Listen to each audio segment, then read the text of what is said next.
Yo, what's going on, fools? So the proximity launcher just came out the other day, so I thought I'd give you guys a short video on tips and tricks you can do with it. But before I start, I'm just going to do a quick overview about it. It holds 2 rockets at a time and has a proximity radius of half a tile, so whenever it's half a tile away from someone, it'll explode. The explosion radius is actually 300 units, which is 60% of the tile.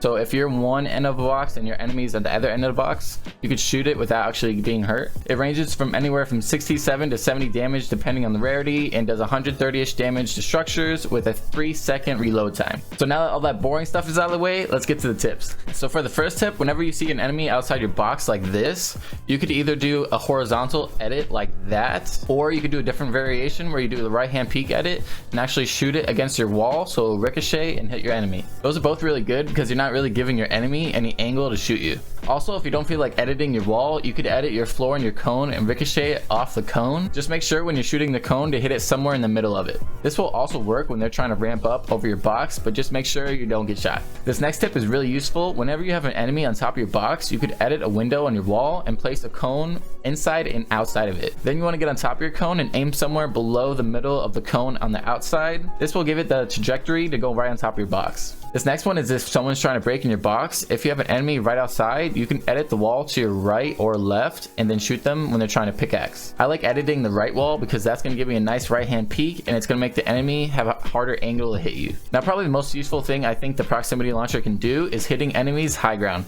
Whenever they're ramping over you, all you have to do is shoot it directly to the side of them and it'll hit them and there's no way they can see it coming. So in that aspect, I see it being overpowered, but it doesn't do too much damage, so it's not that bad. And I'll probably just prefer a normal RPG to retake high ground, but this is the next best thing, you know? And that about wraps it up for this video. If you guys would like to support me, don't forget to like and comment down something below, and don't forget to subscribe. Peace.